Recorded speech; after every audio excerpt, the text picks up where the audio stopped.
자, 지금부터는 동네 북이 되고 있는 오세훈 관련한 내용들을 풀어가도록 하겠습니다. 지금 이 주에는 이제 홍준표 건이 지속적으로 터진다고 하고 있는데 아직 오세훈이 덜 죽었나 봐요. 네. 처음에는 아니라고 반문도 하고, 시위에 나갔고, 발표도 하고, 기자회견도 하더니 오세훈이가 완전히 잠적을 해버렸습니다. 일단 관련한 오세훈 프로젝트 관련한 여러 가지 얘기들을 좀 해봐야 될 건데, 오세훈을 파다 보니까 쟤네들이 이거 생각보다 오세훈이가 사고가 큰데라는 걸 깨달아가지고 속도 조절을 하고 있는 것 같아요. 먼저 지난 주말에 있었던 김 여사 돈 갚아서 돈 받아서 갚겠다라는 각서의 원본이 공개가 됐습니다. MBC가 이거 어디서 주셨는지 모르겠어요. 네, 미래항공연구소가 여론조사 업체에 돈을 제때 못 주면서 채무이행 각서를 썼다가 썼다는 사실을 이제 검찰이 이 강혜경 씨를 조사하는 과정에서 이 각서를 제시한 바 있죠. 그런데 이 미래한국연구소에 돈을 갚으라고 쓴 이 각서에 다름 아닌 김건희의 이름이 등장하는 것으로 확인이 됐습니다. 이 당시 미래한국연구소가 진 빚이 6천여만 원이었는데 해당 각서에 김건희 여사에게 돈을 받아 갚겠다고 약속하는 내용이 포함돼 있었고 2022년 12월까지 채무를 갚지 않으면 사기죄로 고소해도 이의 제기를 하지 않겠다라는 내용도 포함이 돼 있었던 것으로 전해졌습니다. 자, 요거에 관련해서 이제 약간 송 작가의 해설이 필요한 부분이 있습니다. 자, P&R과 미래항공연구소의 관계는 어떻게 되는 것이냐? 라는 부분인 거죠. 네, 그 미래한국연구소가 항상 여론조사할 때 P&R과 같이 했죠. 그리고 또 한 곳이 있죠. 그걸 늘 같이 했던 머니투데이가 있습니다. 머니투데이 이제 발표를 한 거고요. P&R은 실질적인 집행을 한 겁니다. 이게 그렇죠. 뭐냐면, 여론조사를 돌리기 위해서는 전화 면접을 하기 위해서 디지털 ARS를 돌려야 돼요.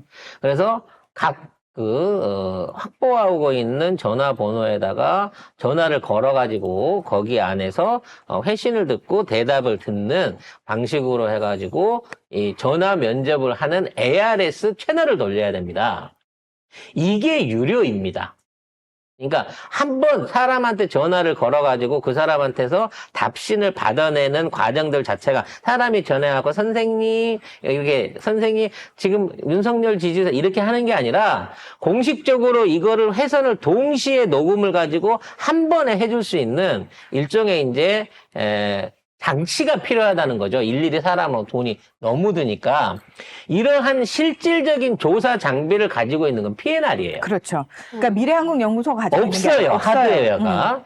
그래서 미래한국연구소가 무슨 여론조사를 맡기든지 간에 그 실무는 P&R이 하게끔 다 돼 있고 그러기 위해서는 이 채널들을 움직일 때마다 채널 한 회선당 보통 한 2,000원 정도의 가격을 받은 것 같습니다. 그러니까 지금 이걸 보게 되면 보통 1,000명 정도 단위의 조사를 할 때 방금 얘기한 ARS 기기를 사용하는 사용비가 200만 원 정도씩 평균적으로 책정이 된 것 같아요. 그래서 200만 원 정도를 내야 1,000명 정도의 P&R 결과를 받을 수 있는 거고 이와 관련된 모든 집행과 중간에서의 관리를 강혜경 씨가 한 것 같습니다. 그러니까 미래한국연구소는 실질적으로 여론조사를 조사할 수 있는 능력이 안 돼요. 다만 뭐냐? 명단을 줄 수 있어요. 전화번호 명단을. 그래서 전화번호 명단을 미래한국연구소가 확보해갖고 그거를 오지 분류를 하죠. 나이, 지역, 지지 성향, 그리고 뭐 남녀, 직업 이런 것들을 성향을 분류해 놓은 상황에서 그 전화번호를 자판기처럼 P&R에 주면 P&R은 그거를 물려가지고 이걸 돌린 겁니다. 마치 그거 똑같아. 우리나라에서 화장품 실질적으로 제조를 하는 공장은 몇 개 없잖아요. 그렇죠. 근데 화장품 회사가 이렇게 많은 건 각 회사별로 이렇게 해서 만들어주세요라고 재료 배합서를 딱 넘겨주면은 실제로 공장에서 만들어서 그래서 한 공장 안에 라인별로 여기는 뭐 저기 비욘드, 여기는 LG생활건강 뭐 이런 식으로 쫙 나뉘거든요. 그거하고 똑같은 거예요. 그렇죠. 이것도 여론조사 공장이었던 그렇죠. 거예요. P&R은. P&R은. 그래서 이 P&R을 운영하기 위해서는 최소 비용으로 아까 이 얘기한 IRS 그 기기, 여론조사를 단시간에 수천 통을 돌려가지고 1000명한테서든 2000명한테 답을 받아주는 기기가 필요한 거고, 그 기기를 이용하는 데 들어가는 기본 비용은 항상 여론조사비에 별도로 선불 형태로 줘야 되는 돈인 거예요. 네. 왜냐면 그 돈을 줘야지 뭐 KT에도 돈 주고 그렇죠. 실질적으로 실질적인 운영하는 운영비가 들어가는 거니까 서버비도 들어가고 그래서 이 돈을 회당 200만 원 정도, 게 1000명을 기준으로 해서 200만 원 정도로 보면 딱 맞는 기준인 것 같고 그렇다 치면 6천만 원이 몰렸다는 건 몇 건을 했다는 거예요. 200만 원이 30건? 최소한 30건 이상의 비용을 물리고 있었다는 거죠. 근데 왜 30건인가를 생각해 보면 네. 윤석열한테 해준 게 몇 건이라 그랬죠? 윤석열한테 해준 게 비공개가 19건이잖아. 공개를 포함하면 32건이에요. 그러니까 금액이 거의 얼추 비슷하게 맞아떨어진다는 거지. 그래서 오세훈이라든지 다른 홍준표라든지 누구 딴 사람 돌려준 거는 그 돈을 다 받았어, 어떻게든. 근데 윤석열이한테 해주는 거에 대해서는 얘가 전부 다 외상으로 걸어놓은 거야. 그래서 김건희 여사한테 돈 받아서 그렇지. 받겠다고 각서했어. 물어봤을 거 아니야. 왜 다른 데 거는 그건 다 돈을 주는데 주는데, 이거는 왜 안 줘요? 줘. 그러니까 이거는 보통 조사가 아니야. 이거는 김건희가 하는 조사야. 그 거기에도 있어요. 대선 기간 중에는 그쵸. 돈을 못 주니까 대선 끝나고 나서 줄게. 근데 만일에 떨어져서 12월 돼서도 돈을 못 받아오고 내가 김건희한테 김건희가 돈을 받는다는 건 이긴다는 전제도 있을 거지만 이겼는데도 건희처럼 돈 안 줄 수 있잖아. 우리 사이에 무슨 현찰이에요. 공천권 하나로 퉁치죠. 뭐 요렇게 나올 수 있으니까 건희 현찰을 너무 좋아하니까.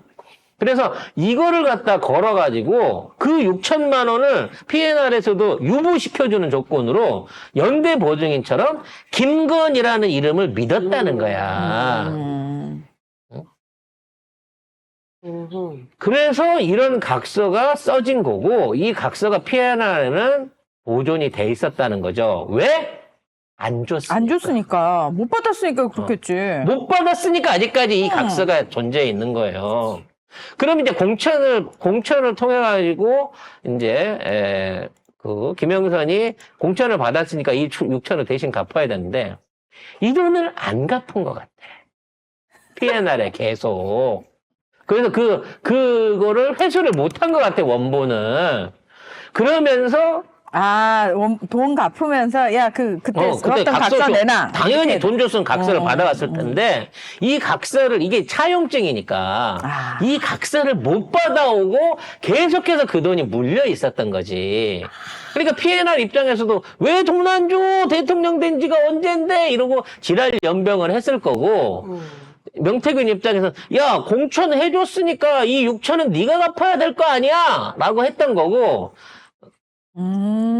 지금 있는 상황에서 이제 2년짜리 하고 끝났는데 자기 입장에서는 그치. 새 공천도 못 받았는데 그치. 날린 공천에 6천을 내가 내는 건 좀 아니지 않아? 왜 내가 내야 돼? 뭐 요렇게 된 거고 그 중간에서 이제 실무자 왜냐면 계속 강혜경 씨는 이건 아니더라도 전화를 해야 될 거 아니야.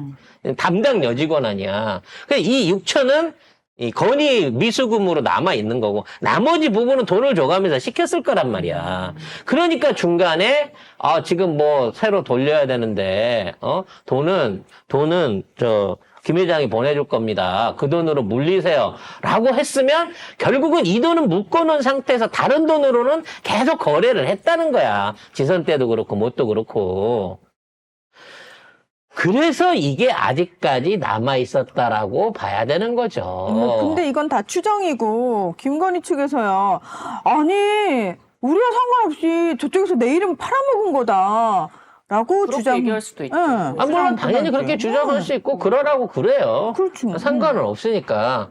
근데 중요한 건, 그 돈이 남아있다는 거는, 실질적으로 그러한 조사를 했다는 거고, 조사를 했기 때문에 원데이터 또한 PNR에 남아있다는 거예요. PNR은 언제든 그 조사 결과 32번에 대한 원데이터 소스를 줄 수 있습니다. 그러면 그걸 보면 알게 되겠죠. 조작을 했는지 안 했는지. 즉 이것은 비교해보면 되겠네. 그럼 비교해보면 되는 거죠. 이것은 이 자체가 존재한다는 것 자체가 PNR이 그와 관련된 아직 미수금이기 때문에 그와 관련된 원데이터를 확보하고 있다는 얘기고 대통령 윤석열 김건희 입장에서는 야 저거 원데이터를 확보해서 검찰이 보면 이번에 오세훈 나경원이나 오세훈, 안철수 사기쳤던 것처럼 저것도 조작이 됐네라고 하는 게 그대로 드러난다는 거예요. 거기에 제가 제일 중요하게 얘기하는 거. 머니투데이가 이걸 갖고 발표를 했을 때 가짜잖아, 가짜. 네. 가짜이기 때문에 다른 여론기관에서 만일 조사를 했으면 이와 전혀 다르게 나와야 되는 거야. 수치라든지 그 지지 성향이라든지 계층이. 근데 다른 여론조사들도 마치 빼다 박은 듯이 똑같이 나왔다는 거는 이 여론조사를 표준으로 해갖고 여기에서 오차 범위를 벗어나지 않게 다른 언론사나 다른 여론조사 기관도 여기에 맞춰서 가공해! 라고 했을 가능성이 높다는 거야. 즉 윤석열이가 또는 명태균 우리끼리 돌려보려고 만든 거야. 유출 안 시킨 거야. 이런 건 개소리인 거고 애초부터 이 데이터의 기준을 다른 데다가 다 던져줘 놓고 니들도 이 비슷하게 여론조사 결과를 내놔라고 합작했을 가능성이 높다는 거지. 그럼 여기에 연루돼 있는 여론조사 기관이나 언론 기관들은 전수조사를 다 해야 된다는 거야. 틀린 답안지잖아. 조작된 틀린 답안지가 왜 모든 시중에 있는 20여 개 여론조사 기관 어느 언론사의 발표에서도 다 그보다 비스무리하게 나왔냐. 니네들 원데이터 갖고 와봐. 도대체 니네들은 누구한테 어떤 걸 돌려서 그랬을지. 그렇게 나오게 되면 실제로 저쪽도 여론조사를 했거나 저쪽도 똑같은 전화번호 데이터를 받아갖고 그걸 물려서 ARS를 돌렸을 가능성이 있다라고 나는 본다는 거지. 그렇게 밝혀지면 뭐다? 그냥 당선 무효라는 거야. 선거 자체가 협잡이고 사기였다는 거지.